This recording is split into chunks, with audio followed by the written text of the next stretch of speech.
चिंतन भी शुरू तब होता है जब राग और द्वेष आते हैं, और राग और द्वेष उसके समाप्त होते हैं जो ज्ञानवान है, जो गुरु का उपदेश सुनता है, उसका पालन करता है, प्रैक्टिस करता है।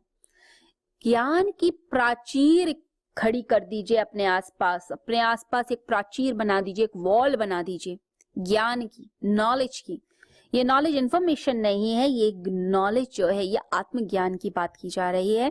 तो उसकी प्राचीर जैसे खड़ी होती चली जाएगी, आपने जो जो अच्छे वाक्य पढ़े, जिससे आप एनलाइटन हुए, जिससे आपको अच्छा लगा, वो सब आपके आसपास एक प्राचीर, एक वॉल बना देंगे, एक ब्रह्म कवच बन जाएगा। और फिर आप मन संयम और इंद्रिय संयम के द्वारा अपने ऊपर नियंत्रण प्राप्त कर सकते हैं। दूसरा गुण बताया गया है कि ऐसा व्यक्ति विविक्त सेवी यानी एकांतवासी होता है। विविक्त सेवी, एकांतवासी, अकेले में रहना। देखिए, एकांत और अकेलेपन में फर्क है, ये हमने पहले भी समझा है, जाना है। शेषी आत्मसंयम योग में चैप्टर 6 में हमने इसको समझा था। ऐसा व्यक्ति जो ब्रह्म ज्ञानी बनना चाहता है, ब्रह्म ज्ञान के योग्य बनना चाहता है, उसे एकांत में रहना सीखना होगा, अपने आप में खुश रहना। एकांत यानी जो स्वयं में इतना प्रसन्न है कि उसे किसी और की जरूरत नहीं है, बल्कि दूसरा आ जाता है तो उसकी शांति भंग हो जाती है। उसे लगता है ये क्यों आ गया, मैं तो बड़ा खुश था, मैं अपने में इतना आनंदित था। वो अपने ध्यान में, अपने ज्ञान में बैठा है।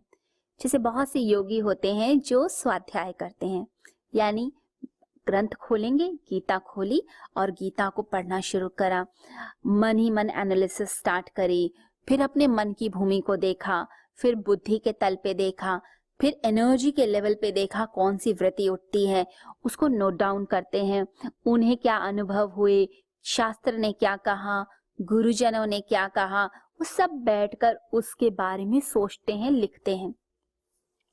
या फिर वो ध्यान करते हैं, गहरा ध्यान, अलग अलग साधनाएं करेंगे। जैसे वो अपने अंदर शांति की साधना करते हैं या प्रेम का फैलाव कर रहे हैं। प्रेम साधना भी अपने आप में अद्भुत है।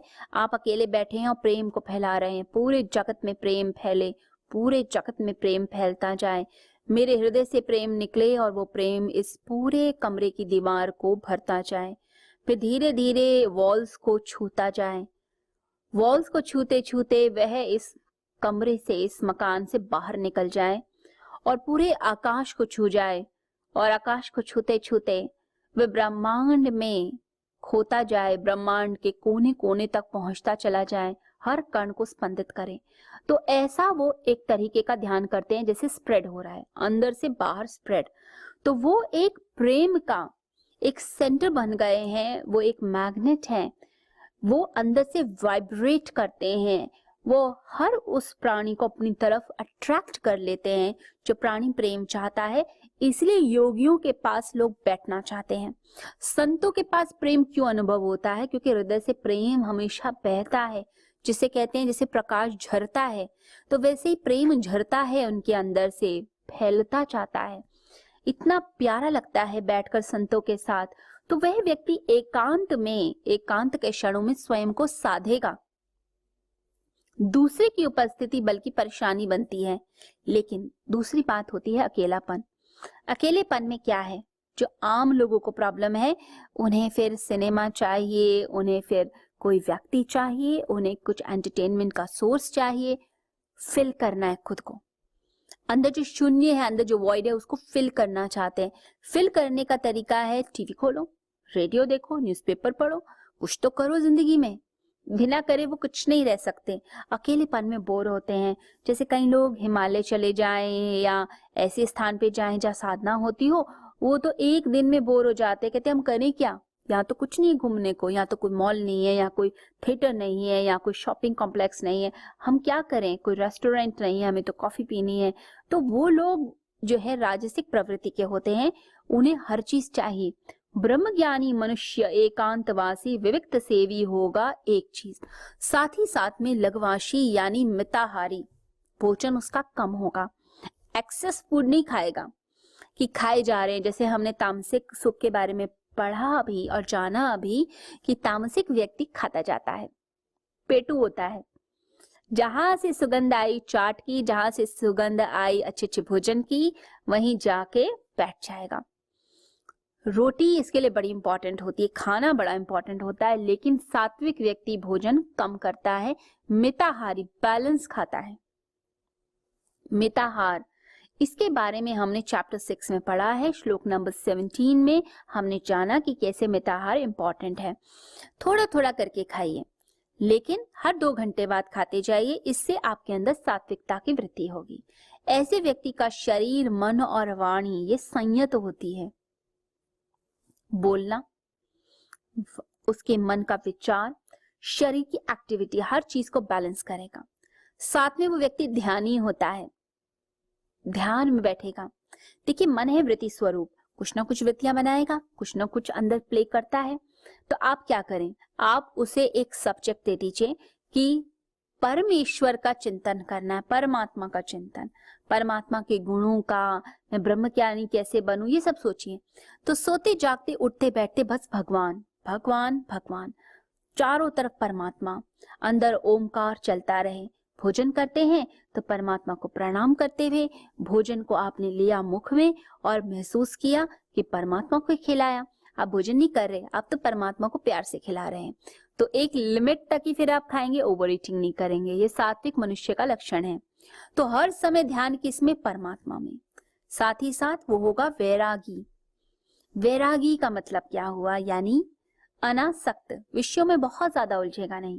देखिए, गृहस्थ में रहकर भी कोई व्यक्ति वैरागी हो सकता है, सारी ड्यूटीज को निभाते निभाते भी इतना अटैच नहीं होगा चीजों से, विषयों से आसक्त नहीं होगा। जैसे जैसे मनुष्य का मन, आत्मा, बौद्धिक क्षमता बढ़ती है, उसका स्तर बढ़ता है। जब शुरुआत में आप होते हैं, आप पशु स्तर पर होंगे, यानी अपनी पत्नी, अपने बच्चों के लेवल पे ही खुश हैं। लोग भी वैसे ही इकट्ठे होते हैं।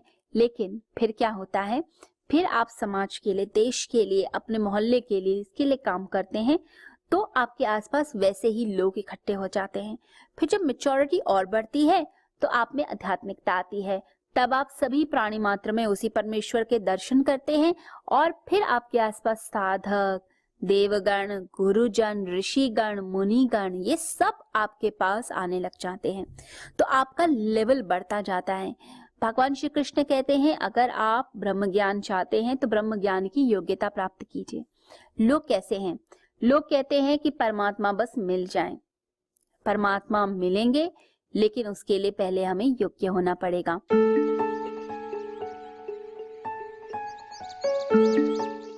आप सभी भक्तों को मैं ये सूचना देना चाहता हूँ कि जो हर बार जिस प्रकार से हम लोग साधना का कार्यक्रम कराते हैं, और इस बार जो हम लोगों ने हिमालय की साधना के लिए आपको आमंत्रित करना था, तो कोरोना के कारण वो संभव नहीं हो पा रहा, लेकिन फिर भी ऑनलाइन आप लोगों को लाभ देने के लिए आनंद धाम से ही हर दिन आपको ध्यान से जोड़ने के लिए व्यवस्था की जा रही है। सबसे पहले 5 दिवसीय ब्रह्म शक्ति जागरण ध्यान, इसका शुभारंभ होगा। ये 5 दिनों के लिए कार्यक्रम रहेगा। इसका लाभ आपको इस रूप में होगा कि जो शक्ति पूरे ब्रह्मांड को चलाती है, लेकिन हम ही उस शक्ति को नहीं पहचानते और उसका लाभ नहीं ले पाते। तो इसी के लिए ये ध्यान है। 7 दिन के लिए 7 दिवसीय चक्र साधना का कार्यक्रम आयोजित किया जा रहा है। इसमें आप अपने अंदर जो ऊर्जा के 7 चक्र माने जाते हैं, इन चक्रों का जागरण करते हुए अपनी शक्ति को ऊपर उठा करके कुंडलिनी शक्ति को जागृत करते हुए परम शक्ति के साथ उसका मिलान किया जा सके और अपने अंदर अनेक अनेक प्रतिभाओं को जागृत किया जा सके। इसी में एक चीज हम और भी करेंगे, जिसको कहते हैं ब्रह्म कवच साधना। एक दिन की ये साधना भी साथ साथ कराएंगे, जिससे आपके चारों ओर एक कवच बन सके भगवान का, आपका ऑरा स्ट्रांग हो सके। तो वो सारा लाभ आपको इन 7 दिनों में मिलेगा। यदि आप चांद्रायण तप करने के लिए तत्पर हैं, तो फिर मेरा निवेदन ये है कि जो साधना के लिए विशेष रूप से हम लोग सबको बुलाते हैं, चांद्रायण साधना, यह 1 महीने की साधना होती है, लेकिन लघु चांद्रायण जो है इसे आप घर बैठे भी कर सकेंगे।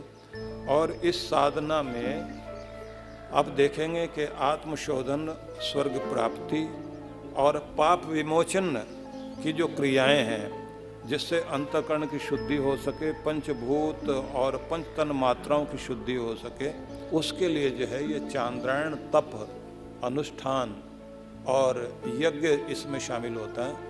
लेकिन इसमें आप लोग जो है 7 दिनों तक इसका ध्यान कर सकेंगे। और अगर पूरा लाभ लेना है तो चांद्रायण तो आपका तब निभेगा जब आप एडवांस कोर्स ध्यान का, चक्र साधना वाला और साथ में चांद्रायण तप का की साधना भी साथ साथ करें। इसमें साथ साथ में गायत्री साधना को भी जोड़ा जाएगा। तो इसलिए मैं निवेदन करता हूँ कि इस साधना के लिए तैयारी कर लीजिए। तो सभी के लिए बहुत बहुत आशीर्वाद।